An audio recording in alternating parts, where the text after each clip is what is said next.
프랑스 하면 누구나 낭만의 도시, 와인, 예술, 그리고 파리를 떠올립니다. 하지만 오늘 우리가 이야기할 프랑스는 조금 이와는 다릅니다. 여전히 유럽의 중심에 서 있지만 지금 그 나라의 경제는 그 어느 때보다 불안한 균형 위에 놓여 있습니다. 연금 개혁에 반대하는 시위가 매년 반복되고 일자리 부족으로 젊은 세대는 국경 밖으로 떠나고 있습니다. 겉으로는 부유한 선진국이지만 안을 들여다보면 프랑스는 구조적인 위기와 마주해 있습니다. 오늘은 프랑스 경제가 왜 이렇게까지 복잡한 딜레마에 빠지게 되었는지, 그리고 그 배경이 어디서부터 시작됐는지 이야기해 보겠습니다. 19세기 산업혁명은 인류의 삶을 완전히 바꿔놓았습니다. 기계가 등장하고 공장이 세워지면서 한 사람이 만들어낼 수 있는 물건의 양이 폭발적으로 늘어났죠. 그 전까지 경제는 땅과 노동이 전부였습니다. 하지만 산업혁명은 기술과 자본이 새로운 힘이 되는 세상을 만들었습니다. 영국과 독일은 빠르게 공업화를 진행했습니다. 거대한 철강 도시와 방직 공장이 세워지고 새로운 기계가 쉴 새 없이 돌아갔습니다. 하지만 프랑스는 그 속도를 따라가지 못했습니다. 혁명과 반혁명, 왕정 복고와 전쟁이 이어지며 사회는 매우 불안했고 프랑스 경제는 안정보다는 정치적 생존에 초점이 맞춰져 있었습니다. 여기에 또 하나의 큰 이유가 있었습니다. 당시 프랑스의 숙련된 장인들과 기술자들이 종교적 박해를 피해 다른 나라로 떠났던 겁니다. 그들이 바로 증기기관과 초기 기계 산업을 움직이던 핵심 인력이었죠. 이 기술 유출은 단순한 인력 손실이 아니라 산업혁명의 동력을 잃는 결과를 만들었습니다. 그 결과 프랑스의 산업화는 영국이나 독일처럼 거대 기업 중심으로 발전하지 못했습니다. 대신 수많은 소규모 공방과 가족 기업이 상업의 뿌리를 이루게 됩니다. 이 구조는 비효율적이었지만 동시에 독특한 장점을 남겼습니다. 노동자들이 한 기업에 종속되지 않고 일자리 선택의 폭이 넓었던 겁니다. 조건이 마음에 들지 않으면 다른 공장으로 옮길 수 있었고, 이 덕분에 프랑스의 노동자들은 초기 산업국 중에서도 비교적 높은 협상력을 가질 수 있었습니다. 이런 사회적 분위기는 훗날 프랑스가 노동자의 권리와 복지를 중시하는 문화를 만드는데 큰 기반이 됩니다. 하지만 이런 구조는 대규모 투자를 어렵게 만들었습니다. 공장이 작고 분산되어 있으니 생산성이 낮고 기술 발전 속도도 느렸죠. 이런 차이는 시간이 갈수록 커졌고 결국 프랑스는 산업 경쟁에서 점점 뒤처지게 되었습니다. 2차 세계대전이 끝났을 때 프랑스는 완전히 무너져 있었습니다. 경제는 파괴되었고 인프라는 마비되었으며 실업률은 치솟았습니다. 이때 프랑스 정부가 선택한 길이 바로 디리지즘이었습니다. 디리지즘이란 정부가 경제의 운전대를 직접 잡는 시스템을 말합니다. 다시 말해 산업, 금융, 고용, 투자 같은 부분을 자유시장에 맡기지 않고 국가가 직접 계획하고 관리하는 경제 운영 방식입니다. 국가가 직접 경제의 방향을 잡고 산업을 이끌겠다는 방식이었죠.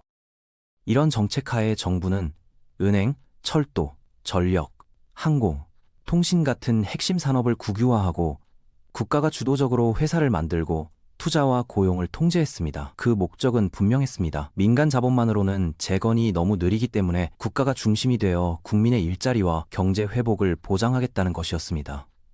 이 정책은 초반에는 큰 성공을 거뒀습니다. 이로 인하여 일자리가 늘고 공공 서비스가 확충되고 국민은 오랜만에 안정된 삶을 느낄 수 있었습니다. 사실 프랑스 사회에서는 국가는 우리를 지켜준다, 열심히 일하면 평생이 보장된다라는 믿음이 퍼져갔습니다. 이 믿음은 곧 제도로 자리 잡았습니다. 강한 해고 보호, 짧은 노동시간, 긴 휴가, 조기 은퇴, 안정적인 연금, 국가가 보증하는 삶의 안전망이 프랑스식 복지의 뼈대가 되었습니다. 이 모델은 오랫동안 성공적으로 작동했습니다. 프랑스는 서유럽에서 가장 안정된 복지 국가로 불렸고 많은 국민이 경제 성장과 복지의 과실을 함께 누렸습니다. 하지만 세상은 변했고 그 변화를 프랑스는 따라가지 못했습니다. 세계화가 시작되면서 기업들은 더 이상 프랑스에 머무를 필요가 없어졌습니다. 높은 세금, 복잡한 규제, 비싼 인건비를 피해서 기업들은 더 효율적인 나라로 떠났습니다. 이로 인하여 제조업 일자리는 급속히 줄었고 남은 일자리는 대부분 공공부문이었습니다. 문제는 이런 구조가 계속 유지될 수 없다는 거였습니다. 정부가 고용을 유지하기 위해 세금을 올리면 기업은 더 빠르게 다른 나라로 떠났고 떠난 기업이 남긴 빈자리를 다시 세금으로 메우는 악순환이 시작되었습니다. 이러한 문제 외에도 프랑스의 인구는 빠르게 고령화되었습니다. 은퇴자는 늘고 젊은 노동자는 줄어들면서 연금 재정이 버티기 어려워졌습니다. 결국 프랑스 정부는 개혁을 추진하기 시작했습니다. 정년을 늦추고 근무 시간을 늘리며 복지 부담을 줄이려는 시도였죠. 하지만 국민들의 반응은 예상보다 훨씬 거셌습니다. 그들에게 이번 개혁은 단순한 제도 조정이 아니라 국가가 오랫동안 지켜온 사회적 약속이 무너지는 일로 느껴졌던 것이었습니다. 그들은 자신들이 평생 일해온 시간을 떠올렸습니다. 열심히 일했으며 그들 스스로 약속된 삶을 지켜왔다고 믿었죠. 이제 와서 왜 더 내고 더 오래 일해야 하느냐는 분노가 사회 전반으로 번져나갔습니다.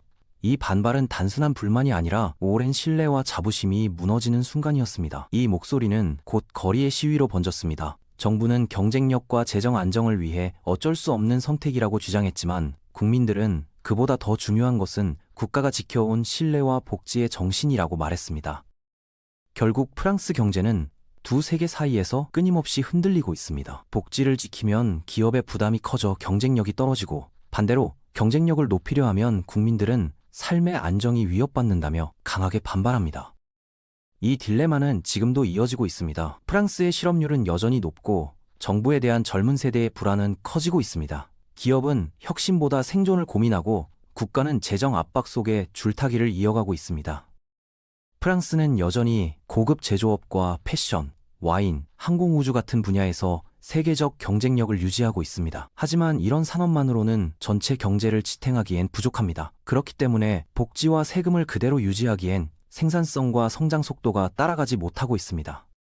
프랑스가 앞으로 어떤 선택을 하느냐에 따라 복지의 크기, 노동의 방식, 세금 구조, 그리고 인재의 이동까지 모두 달라질 겁니다.